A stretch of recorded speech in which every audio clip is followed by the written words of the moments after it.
Okay, today is April the 3rd, 2001. The interviewer is Tom Aicklen.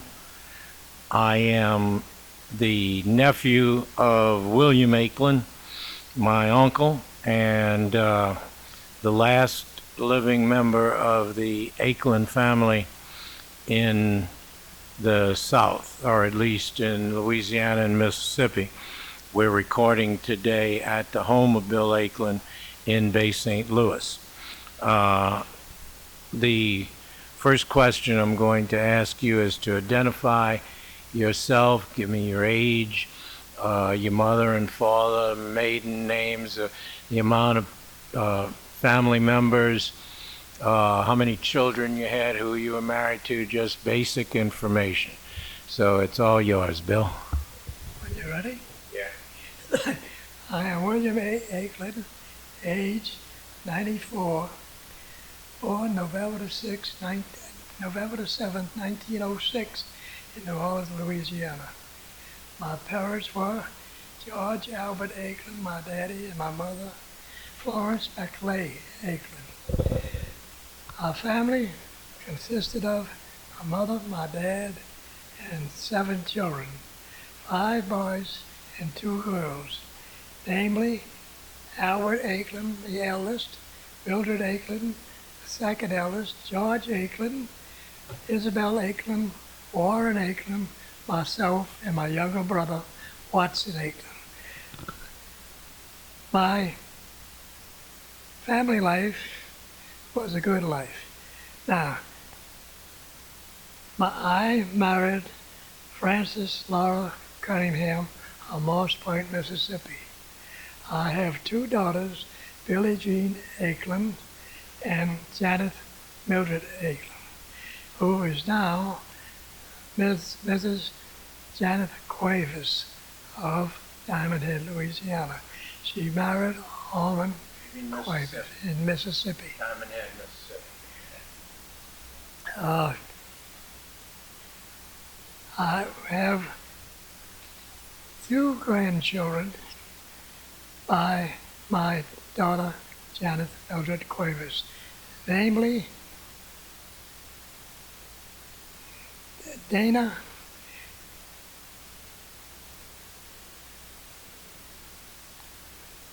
who married, let's see, cut that for namely. Well, that's all right, we just let it roll. Go on to something else. Who's your other granddaughter? Yeah. My other granddaughter married in California to Tim Wise. Tim Weiss? Wise. W-E-I-S? W-I-S-E. W-I-S-E. Yeah. I think that's a million correct on the last name. She lives in California? She lives in California. And they have 4 children, 2 by her husband's former marriage and 2 by their present marriage. And so that's your great-great? That's my great-grandchildren. Great-grandchildren, okay. And my granddaughter in Mississippi, Dana, has 2 children by her husband, Adam, and the other one is Zachary. And Adam is pushing 17, will graduate from high school next month, and the younger Zachary is about 9 years old. What's the last name? Brown. Brown, okay. Her name is Brown. Adam Brown is his daddy. And yeah. And your granddaughter's name is Dana. Dana. And my husband, Almond Cuevas, is married to my daughter, Janet. Right. Now, that consists of that part of the family. Okay. Now, other than that, there are no other offsprings. I am presently retired and live in Bay St. Louis.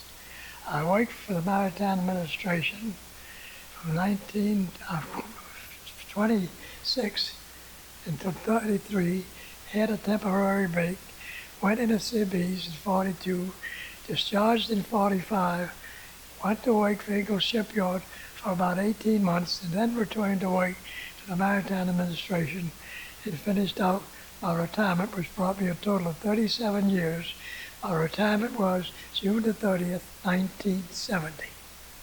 What did you do in the Maritime Administration?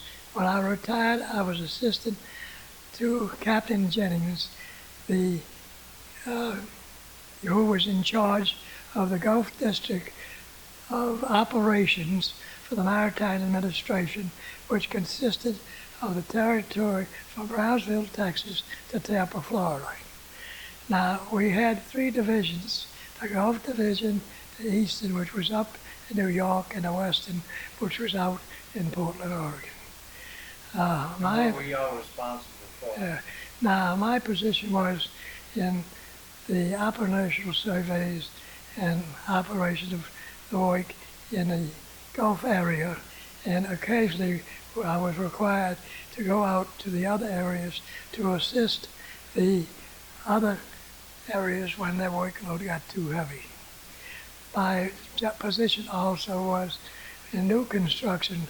We were required to go and check out the materials furnished by the shipyards at the time of new construction at the various shipyards in the Gulf area. So y'all oversaw the construction of shipyards? Well, that is the material furnished. We did have engineering divisions and so forth, but as the completion of the work, the outfitting, as the supplies, as the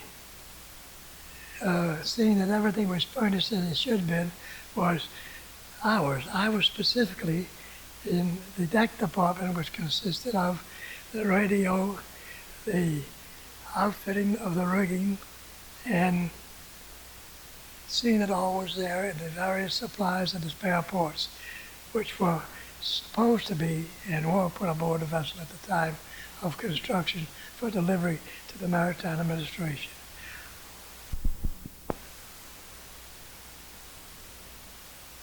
Okay. Tell me about your mother and father. What was your daddy's name, and what was his job, and things of that nature? My daddy's name was George Albert Aicklen, and he was employed by the IC Railroad as traveler doctor. And his IC is the Illinois Central Station in Chicago. His duties were to keep track of the various box cars and freight cars that were used in shipping of materials to different destinations throughout the country, and to see that they were returned on time, or if not, the proper demurrage was paid to the company. My mother kept house all the time. She had three sisters: Laura, Clara, and Jenny McLay. McLay. She had one brother, that? Robert, and another brother, Thomas McLay. So there were 6 in the In my mother's family. My mother kept house all the time. I attended the McDonough 14 grade school, starting in the primer. In those days, didn't start until you were 6th, 3rd, or 7th, because you went to the primer and then kindergarten and then throughout. So therefore, you put 8 years in grade school and 4 in high school. I graduated from Warren Eastern High School in 1924. And worked for the IC Railroad for approximately 18 months or so, at which time I found a better position with the Warshipping Administration, which was now the Maritime Administration. I found a position and was employed from 1926 with them as chief clerk aboard the laid-up vessels in the Mississippi River at 9 Mile Point, Louisiana. At the time, it was the vessels that were constructed for World War I and were laid up at the termination of the war. They were eventually sold for scrap and to private industry. They consisted of several types of vessels, including what they call lake-type vessels, some of which were coal boilers and the other were oil boilers. And we had moored abreast of each other in the Mississippi River at 9 Mile Point, Louisiana. And that at that point, it was a duty. We had a crew of about 150 personnel, including the fleet captain, fleet engineer, and their personnel, whose duties it was to maintain these ships in operational order. At which time, which was quite a job, they even turned over the coupling to the main engine once a month manually. Let me ask you about your mother's your mother's father and mother. I do not know. I do not know anything, very little about my mother's father or mother. But my daddy's mother and father, yes. That it was consisted of Grandpa George Albert Aicklen. And So your dad was junior. Junior, yeah. Okay. And then was Grandma Aicklen, and they had two daughters. One was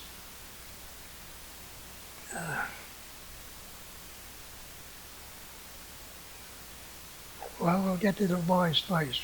The boys first was Phil, who made his home in Atlanta and was employed by a cosmeticist firm. My daddy, Albert, was second, and he was employed by the railroad. Then my sister, Mildred, who stayed at home with my mother. She did, one time for a brief period, go to work as a milliner, making hats for women's hats. And then in later years, she took a short time of employment with the IC Railroad in New Orleans as a clerical clerk. Now, Howard, he also finished high school, and he went to work for the Surgeon Water Board, which he stayed for many years until his retirement. Now, Albert passed away when he was about 86. My daddy passed away when he was 85, and also my mother passed away at about approximately that age. Now, the next in line was George, who was supposed to be his life was a salesman, and he was very successful for wood, hardware, wood stock supplies, and also with the tire companies. And he had an association and interest with the tire company on Bienville and Calvin. And then he sold that out, and his interest, and then he went to work independently. And he was married to Louise Peffler, and they had no children. And her mother was living at the time. And then my sister Isabel married William Nungesser, son of Harold Nungesser. And William Nungesser at one time was assistant to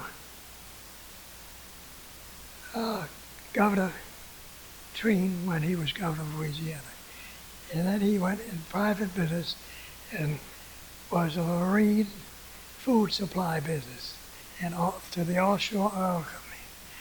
And then he had a son. His eldest son was Harold Nungesser Jr.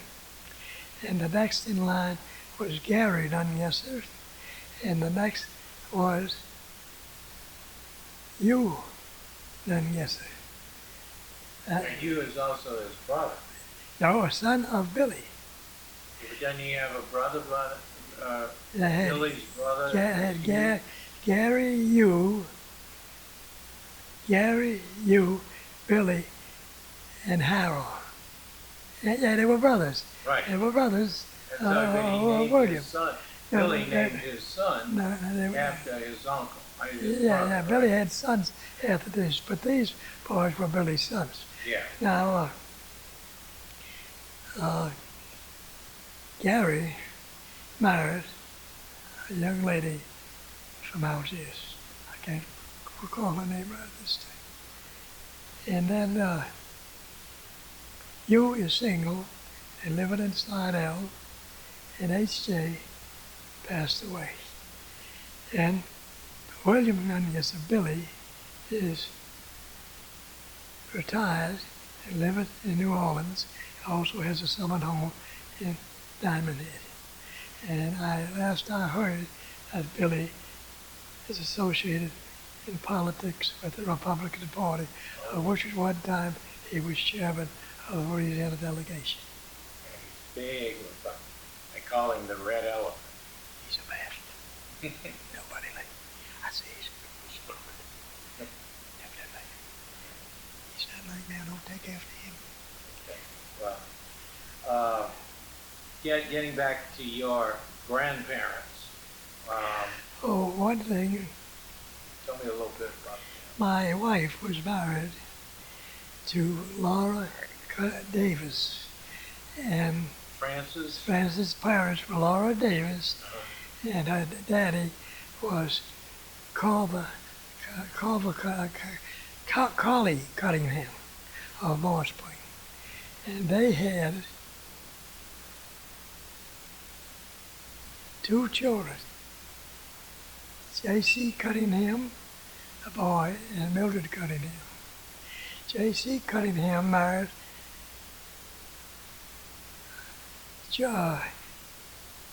a daughter of the Kyle family in Mississippi, and Mildred Cunningham married a boy from Jacksonville, Florida, by the name of McCabe, who had a prominent insurance firm down there. And both have passed away recently, her husband prior to her, within the past 10, 15 years. Well, how old were you when you married your wife, Frances? When I married my wife, Frances, I was 38 years old. Oh, so you were old. Yes, I was 11 years older than my wife when she got married. She had just recently finished a nurse as a nurse graduate in Baptist Hospital in New Orleans. She worked there for a short time, and we had our children, Jan and Billie Jean. And my wife, while we had our children, she went to Peabody College in Tennessee to further her nurse's license, where she acquired a master's license in nursing. My wife passed away in May 26th in Bay St. Louis. She had a stroke in '87, and at which time we tried to do for her at home, and then she was confined to the J. Edward A. Moore nursing home in Algiers for 30 days, and without much progress. And later, after a short stay at home again, we put her in the rehabilitation area in Memorial Hospital in Gulfport. That also did not have her help her much. After a short time at home, Frances had a fatal stroke. She is buried in the military cemetery in Biloxi. At the VA? In the VA hospital, Yeah. cemetery Biloxi. Was she a veteran? No, I was a veteran. Oh, because, I see. Because of my veteran status, we chose to both be buried over there. Tell me a little bit about when you were in the CBs in World War II. Well, when I was in the CBs, before I went in, I was living in sort of an elite neighborhood, and that being a well-known family, I must say this, they always took the ones first before they took the prominent people who were kept to the last. Of course, I was considered pretty old, but that didn't stop me from going, and I had a pretty good job, which was also a defensive job for the government, the new ship construction at the time of war. So I went down and saw Commander Duncan at the custom house. He was making up a battalion, but was going out within a couple of weeks. I didn't want to leave that quickly because my wife was expecting.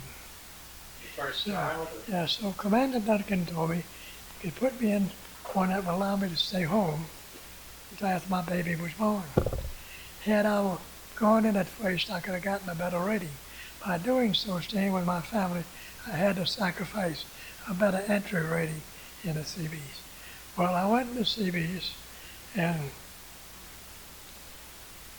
in December 2nd, they called me in January, and they shipped me off to What year? Virginia, 1992. 1940. 1942. Yeah, and then they shipped you to To Virginia. Virginia, to Camp Kelly, on this side of the river, for several weeks. Then, at which time they transferred us across the river in Virginia to the training camp outside the city of Virginia. At which time I received my boot training, 3 months boot training, which was various aspects of military training, and we were instructed by the Marine Corps that day. It was rather tough, but it was most beneficial to us for where we were going. So we took full Marine Commando training,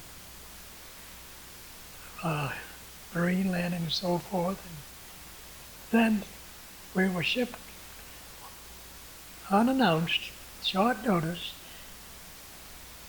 put on a train and shipped around to Seattle, loaded on a transport immediately to Seattle in summer gear, summer oil, and put on a transport and shipped to first stop was Kodiak, Alaska, and then from there, just a brief stop, and we were shipped farther down the Aleutian chain to Adak. And there, I remained there until they brought us back 3 years later, 45 January. But while I was there, I injured my back. Our duty then was to unload the ships that supplied the troops who were now ousting the Japs from Kiska, and for that too was just sort of short way away. We were considered in the war zone, and we were under alert at all times and worked the docks with full gear with our pack and our gas, including our gas mask and our rifles nearby. How far away was the front?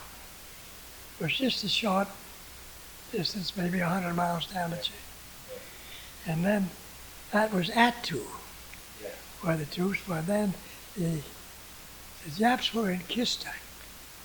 Well, you see, at the time, the Japs were planning an attack through the Northern Passage through Seattle. And they were supplying their troops in Kiska, making preparations with the submarines, with underground tunnels to the island and railroads. Because they could route their supplies, they were safer ships because of our surveillance. And then we had quite a task force up there, which I'm not allowed to talk about, and which we did do and still have, and which you don't hear too much about because it is rather secret, as a protective measure for our northern passage. Had the Japs and the Germans had north passage through the North Pacific and through there and come in through Seattle, it would have been a bad day for us. Yeah, in my readings of the war, they were unsure whether or not the Japanese could actually island hop like they had island hopped Well, in you the see, South Pacific. So they had to send our troops there to prevent them from doing that, right. sure. And that was, if we had not done something, that was the intention of the Japs. And if you remember, the Battle of the Coral Sea, I think was in May of 1942. Was it Midway? I know I get those two confused. But in the strategy behind the Pacific Fleet was they were not sure whether the Japanese would send their main fleet up toward the Aleutian Islands or down through the slot in the Philippines. And fortunately, of course, we knew their code. they were able to intercept it, and that's what the... Well, you see, while we were up there discharging cargo for these various units that were stationed at Aicklen, which was a jumping off point, we had to stow this cargo out in the fields in the snow, and every night you'd get 3 or 4 more feet of snow. We had to wake with protective gear because we had snow all the time. We really only had 2 weeks of sunshine in the year up time, at which time there was a little purple flower that bloomed. So while working out there on a platform we built in which to receive this cargo from these ships for this redistribution, I injured my back by being thrown against some cargo that was there while we were unloading that in. Would you fall or slip? No, the force of it tried to support a barrel of chain that was coming off. It pushed me back off balance, and I hit cargo remaining on and injured my back, which caused me to injure the lower vertebrae and the bottom vertebrae, and also the vertebrae between the fourth and fifth. When I returned to the States, they put me in Seattle in a hospital at Long Beach. I remained there for about 3 months, at which time they treated me and put me in a bed with a fracture board and so forth. They couldn't do very much for me there, and they did examine me several times, my spine, with a myelogram test, and then the finality of it was that the doctor said he would not advise operating me on me at that time because there was a possibility it might cripple me further, because I believed at that time they did not know enough about the spinal cord in operations as they know today. So probably I was more fortunate in that. But since then I come back, I went to work, I was always in pain. The doctors over in New Orleans, the only VA we had there was the doctor had an office in the Masonic Temple on St. Charles Avenue, and then for other treatment I had to go to the Louisiana Public Service Hospital at the foot of Nashville Avenue in the river. And then after that, further treatment that I went through for the VA hospital, when I moved over here in Mississippi, I went to the VA Center in Biloxi Hospital. This is all in relation to your to my injury, yeah. And over there, I did receive real good treatment, but they could not do much for my back. However, I lost the cartilage in my left knee, and I couldn't walk without crutches, and the doctor over there recommended that he could do a successful job on my knee, making a total knee replacement of my left leg. That was in '91.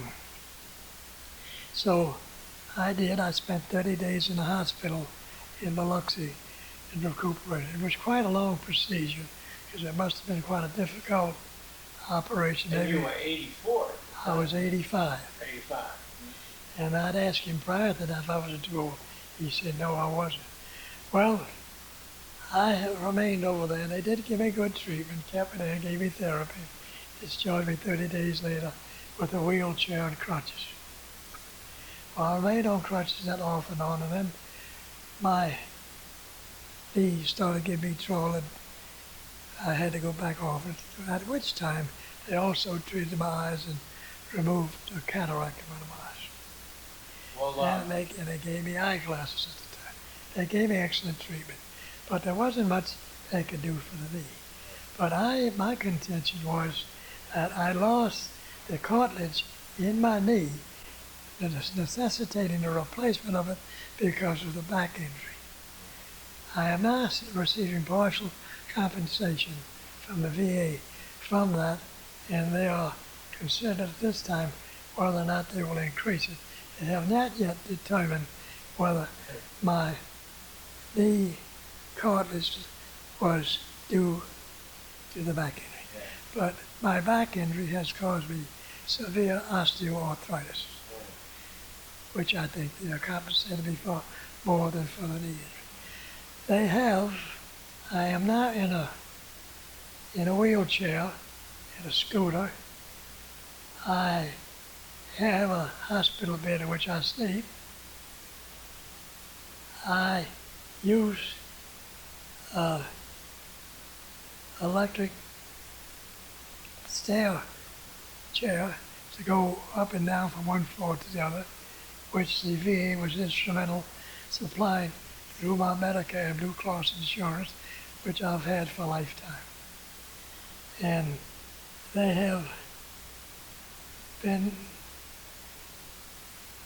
pretty nice about it. There are three different divisions they put you in: the red, and the blue, and the silver.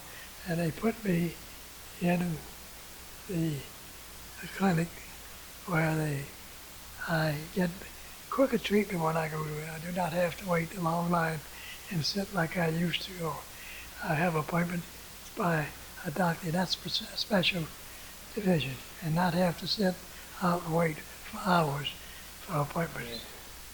And so I will say that they are treating me pretty fair. Well, you box in the Navy? No, I didn't box in the Navy. You didn't? Okay. In my Tell me about neighborhood that. when I was around high school.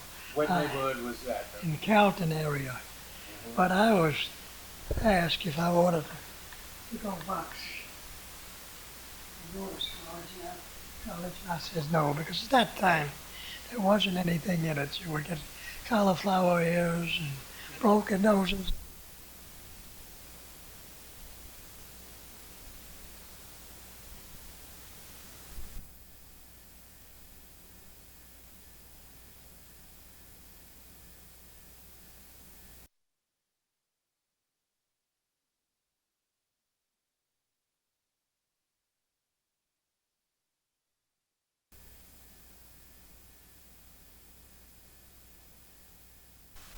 On, on your mother's side, you say you did not know very much about her parents.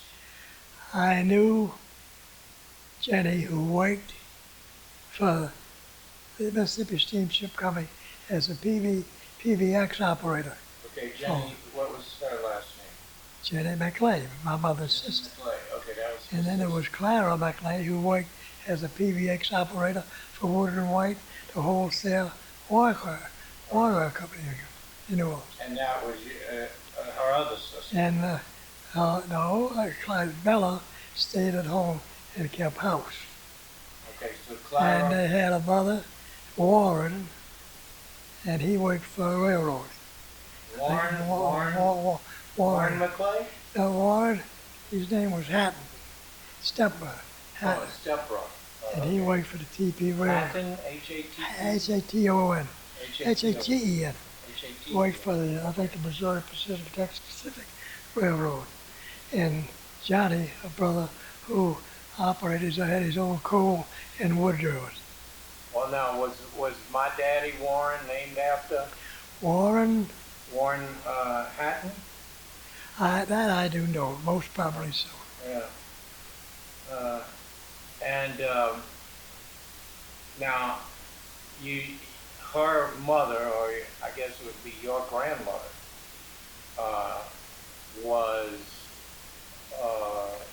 what was her maiden name? Do you recall? Your grandma's maiden name on your mother's side. Oh, let's see, I thought I told you that. She was born in this country. My daddy was born in Germany, and he was employed as a shoe cobbler for the Oldenburg shoe store on Magazine Street, New Orleans. So your daddy was born in Germany? Yeah. No, my daddy's daddy. Your daddy's daddy, okay. My daddy was born in this country. Okay. So that would be your grandfather then? Yeah. Was born in Oldenburg, Germany? He worked for William Oldenburg Shoe Store. Oldenburg. My granddaddy. Your granddaddy, yeah. Yeah, and he was 96 when he passed away. Wow. Where was he born? Do you know offhand? I do not know exactly. Okay. And when did he come to this country? That I do not know either. Okay. Did he come to New Orleans? Or? I believe he did. Okay, so it would probably be in some record immigration book or whatever. You don't know how old he was when he came. No, I do not. I imagine as a young man. Yeah, I would imagine so.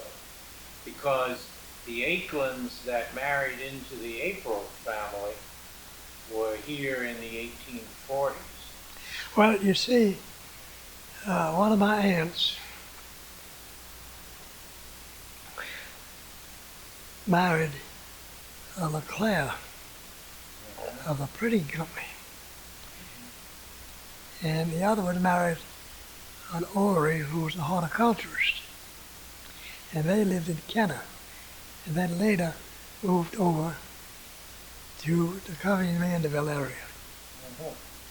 And he passed away before she did, before she moved over to that. And then Dolly was the one that married LeClaire. And they had 2 children. They had a daughter by the name of Marie and a son by the name of Emile. And the father and son operated their printing business in Natchez Alley in New Orleans, Louisiana.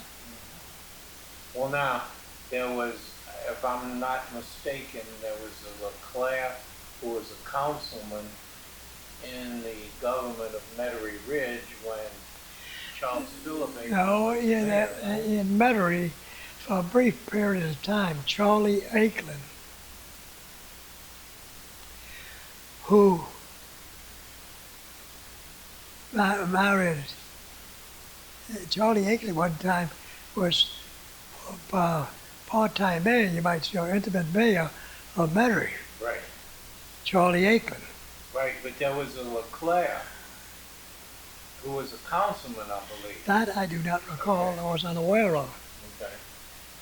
Because Timmons, Chris Timmons, Uh-huh. who is, I think, Marjorie Aicklen's son. Well, Margie Aicklen's son was a daughter of Charles Aicklen, who had an automobile supply business in New Orleans, who also had a son, Charles Jr., who worked in a business with his daddy. Mm. Yeah, well, Now, I don't think Charles Jr. had any children, but Margie Aicklen probably did. well, I think that was Marjorie Aicklen was Chris's mother, but she married his father, who was Timmons. And anyway, he lives over in Mandeville, and I see him occasionally, but they're moving to back up. Charlie Aicklen's wife, first name was Inez. I can't quite recall at this time what her family name was. Charlie Aicklen, who was the mayor of Metairie? Yeah, and then the automobile Inez, supply. huh? Yeah. So he later went into the automotive supply business? First, he was, as far as I can recall, he was in the automobile supply business all his life. First, he worked in the partnership with Schuler Auto Supply. And then when Schuler retired from the business, when he took over and named it Aicklen Auto Supply and moved to a different location a little farther up Barone Street. Mm-hmm, yeah. Their first business was on Barone and Lafayette. Yeah, I remember them when they were on Barone. And they had full machine operation and things there. And then when he moved, it was strictly automobile supply, was on Barone Street right near Julia. And now then they moved out near Jefferson Davis, Earhart, Washington. I think they're still there, bumper to bumper they call it. Bumper Well, to bumper. Charlie Aicklen and Inez lived in Metairie right near the Orleans line on Stella Street. On Stella. Yeah. And Charlie Aicklen, her son, lived in New Orleans just across the street on Palmetto Street, No, right across the line. right across. Right, a house Yeah. facing the 17th Street Canal. I see. Well, didn't they own a lot of property around there? A lot of No, land? And I do not recall any of that. They may have, but it was unknown to me. Well, now your mother and father, as I remember when I was a kid, lived on Pontchartrain, which is now Well, Pontchartrain Express. I was born on Arabella Street, New Orleans. We lived there for a time.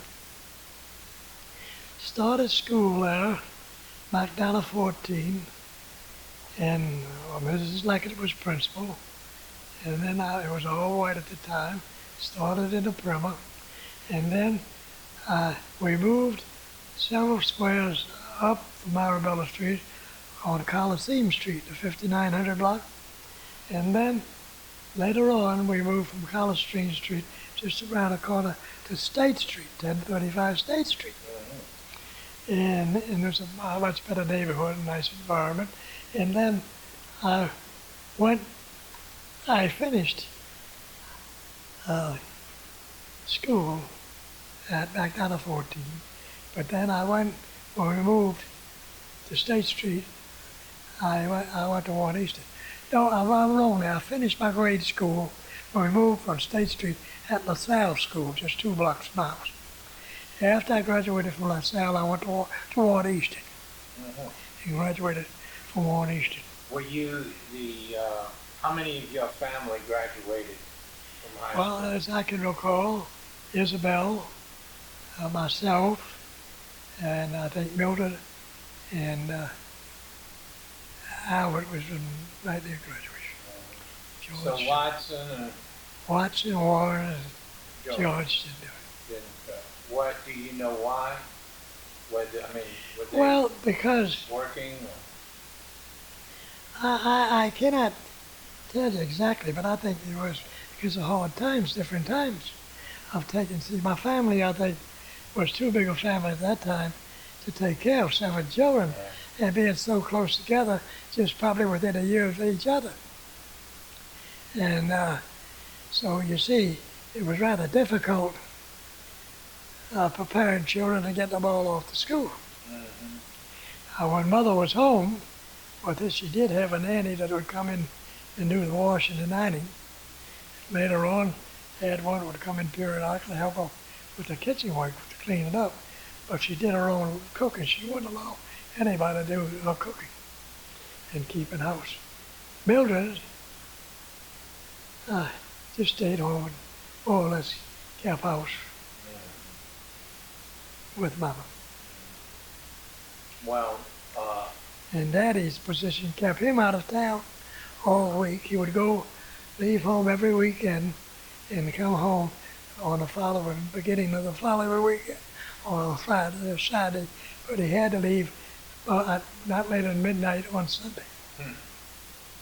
So it was a short stay home all the time. So we did not have too much home life with our daddy. Yeah. But of course, Mother kept a close check on us. She had no trouble with us, no trouble in school. And in those days, the laws were different, and the children weren't allowed on the street after dark, at which time they were. The police peeler who patrolled every night, if he found a child on the street, he took him home to their parents and told them the next time they'd be taken to court. That the child did not belong on the street after parents, and the law was strictly enforced. Yeah. What, when, Now, my daddy's brother, William, he and Albert, my daddy's brother, were in the rice and sugar brokers. And they had their office on North Peters in the sugar exchange mills. And then I told you about Phil, who was a cosmetics firm out of Atlanta. And now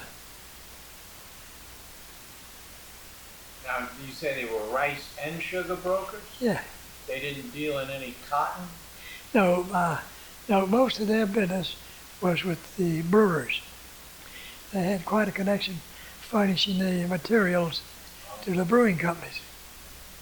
Now, they make beer, you're talking Yeah. about. Yeah. And Well, there wasn't anybody in the family that was in the cotton business? no one was in the cotton business that I recall. I told you, Charlie in the automobile, and Albert in that, and Phil in the cosmetics, my daddy in the railroad. Yeah, and then you were in maritime. Yeah. Yeah. What did my daddy, Warren, do? Well, Warren That you could remember? had various jobs, but he did a little selling, and then he went to work with the tire supply business, at which time it was called the Kelly Tire Supply. That was the tire company that the man that my brother George was associated with, who I couldn't recall his last time at the first. His last name was Lawson. It was Lawson, and my brother George Aicklen had the Regal Tire Service on Bienville and Canal. And my daddy went to work for And them? he went to work for the Kelly and stayed there for a while. And other than that, I don't recall too many other jobs that he did. He had various jobs, Yeah, right. but I do Well, not we all know. do, yeah. And Warren was pretty good physical boy in his days. He was kind of lightly built, but made a good track man. Yeah. But Warren wasn't very attentive to his studies. And had he been, he could have probably done much better.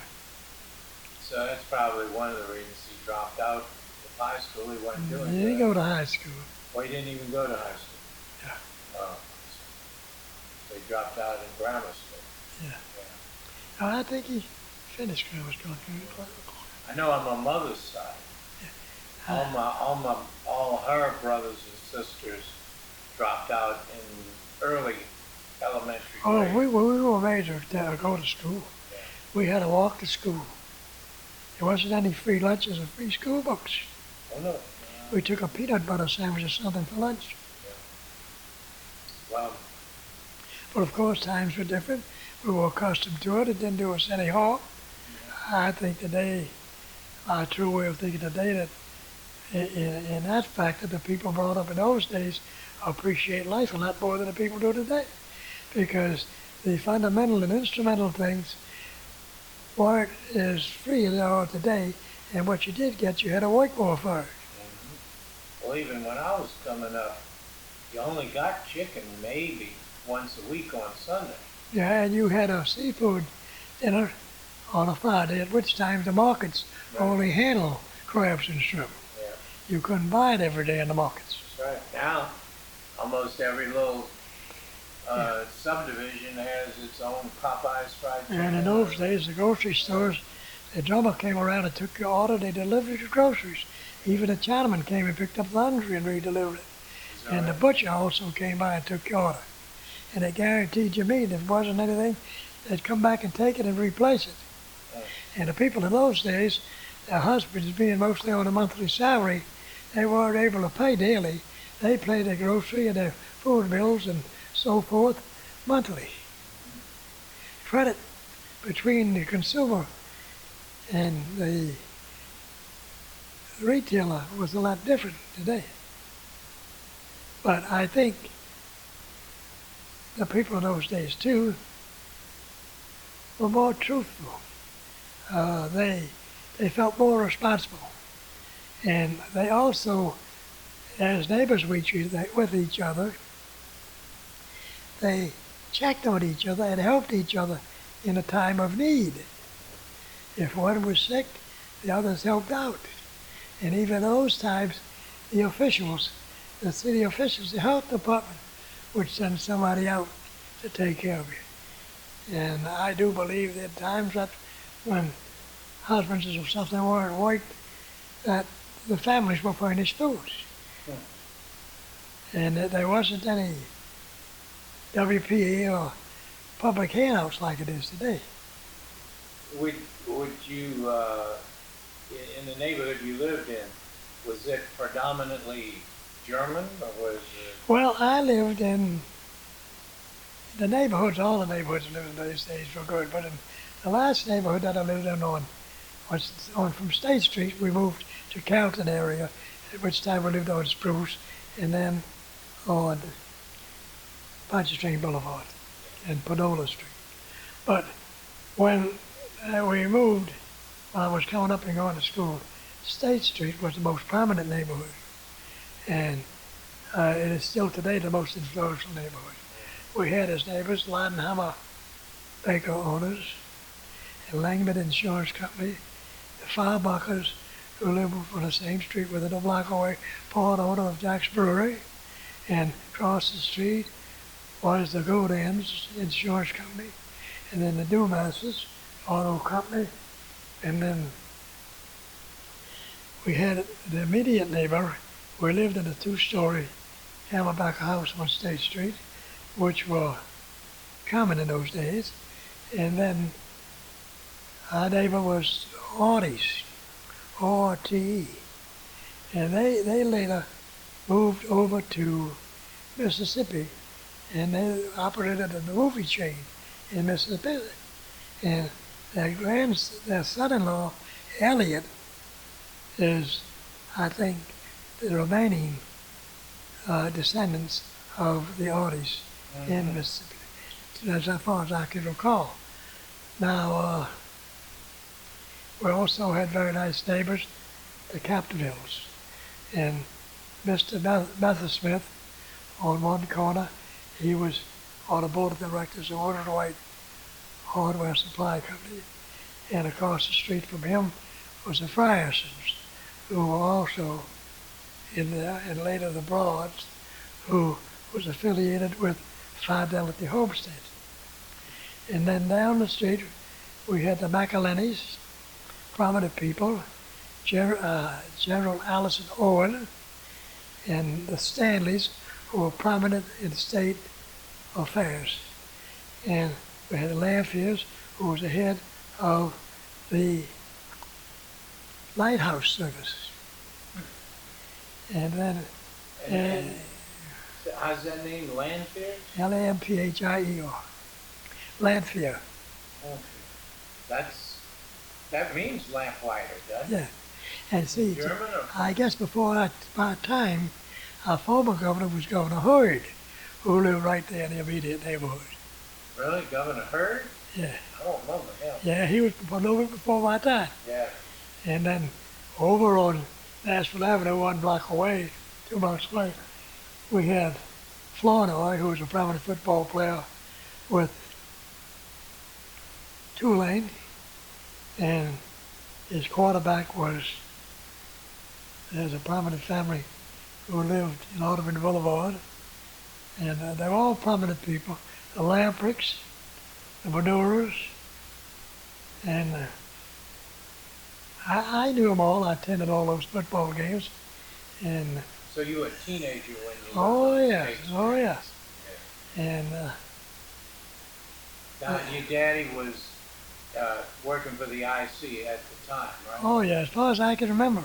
What was his position? I mean, was he like a vice president? I know he was a traveling auditor, as I can Traveling remember. auditor. Auditor, yeah. What did he do? Well, he had to audit the whereabouts and keep track of these freight cars for the railroad. Oh, so it wasn't like in a book or something. No, Okay. When I think of an auditor, I think of dealing with I'd figures. say- He audited the amount of. well, he had Cars. to make his reports to the Yeah, office. yeah. So and that's why he was an auditor. Yeah, They didn't make his reports; he made his own reports. yeah. And then Billy, my uncle, married into the Jacobs family, who I think in some way were related to the Aprils. Oh, so I think that's where the relationship between the Aickens and the Aickens come about, between the marriage of Billy and the April. I'm not quite sure, but I think that's where it came out. no, when we go to the family reunions, Now, the April- Billy and his wife didn't have any children because they were pretty well up in age when they got married. they have a big chart breakdown, and it shows the Aprils who came over in 1846. They even know the boat and everything that came to New Orleans. Well, they must But have. their daughters. They must have come over early because Mildred was born in 1898. Yeah, they came in 1846. Yeah. So, but their children married the Aicklen. Yeah. So I can't recall offhand. I got it written down, but so there were Aicklen's already here, That my daddy's a descendant of. but you don't know when No, when his they came his over. people probably came before him. he Well, was, yeah, I was, no, if he was born and here, my daddy was born here. yeah, but but your grandfather, my grandfather came over from Georgia. yeah, but you don't know when. That's one of the things I'm gonna try to find out. So, how about your mother's people? When did they come over here? Do you know? I cannot tell you anything about that. I knew very little about the history of my mother's family, other than her immediate family. Yeah, okay, well, um, hold on a minute. So, now, what I'd like to ask you, Bill, is to give me a memory of you that, or a philosophy of living that has brought you through all these turbulent years of the 20th century at age 94 going into a new millennium. Some idea, philosophy, or story that you would like to leave for future Aickens and your descendants? Well, like I tell you, my son-in-law, that's married to Dana Brown, he is an anesthesiologist at the Singing River Hospital. My grandson, Chip, went in to Mississippi College in the ROTC. He finished, and he went to the Air Force in Montgomery, Alabama. And he took up aviation, and he took jet training, helicopter training, and he is now a reserve captain in the Air Force. Now, when he left the Air Force, he went to college in Birmingham, in Auburn, Alabama, and he took up nursing. And he finished highest in his class in nursing. And after that, he went as a nurse in the Birmingham General Hospital for a while, and then also in Mobile. And then he went, while he was working, he went to further his education in anesthesiology by becoming a anesthetist, at which he is practicing right now nursing. He is now employed as an anesthesiologist with a following in the Singing River Hospital in Pascagoula, the same as his brother-in-law. Now, Orman, my other sister, Janeth's husband, is employed by Marine Insurance for him in New Orleans. His position is to visit these wrecks in different disabled ships and such and assess the damage that the insurance company will be rewarded. And he is quite successful in know-how about his position, because prior to that he worked at Ingalls, Mississippi shipyard, at which I thought he done right well, at which one time he was a member of the board, a survey party they sent to Bahrain, Saudi Arabia, to survey one of the destroyers that sustained damage in that area. And then he came back, and then after that, he went to work for the private insurance company. Now he's traveled all over the country and out of the country for this private insurance company. Switzerland, France, Africa, Puerto Rico, anywhere their ship is disabled or has to have a survey made, he has gone to those areas. And he is quite successful in there, and I think he is pretty high in seniority and rating on the company that he works for. Yeah. Janet, his wife, has formerly worked for Chevron Industries in Pascagoula, and through several transfers to New Orleans, to Carl, Louisiana, Midland, Texas, she wound up in California. She had a real good job as personnel delivery. But then after a period of time, illnesses and injuries and such, she was terminated approximately several years ago. And I think she got quite a handsome retirement settlement. And they are living in Diamond Head, and Orman is still employed by the insurance company. As far as I know, they're doing well. We don't see very much of them. I don't see much my grandson or my granddaughter in Mississippi. I frequently get calls from my granddaughter in California. Speak to her quite often. Let me tell her we have a conversation. She is in reality the one that you can say that I actually have contact with. The others, maybe once in 2 years or 3 years. Just a brief visit. Right. But Diamond Head is within 6 miles. Right. I don't get a telephone call, a birthday card, Christmas card, or anything. I don't receive that also from the ones in Goche, Mississippi, from Dana, and from Chip in Marsh Plate, Mississippi, which is in a radius of 50 miles. However, I had up until could always remember them and my grandchildren by sending them gifts and helping them out on birthdays and various occasions. I've never forgotten. But as time goes on and not having heard from them, I'm kind of dissuaded from continuing that practice. Yeah. Well, Because the grandson is going to go to college after this semester. He's old enough to pick up the phone and call Grandpa himself. well, heck yeah. So it kind of is disillusion state that it puts you in to think that they do not even think that way. Because, you see, when we had our 2 children, and Jan got married, she didn't. Most of our assistants, my mother, Frances, thought we should give to Janet in Auburn, but she wasn't working at the time either. And so,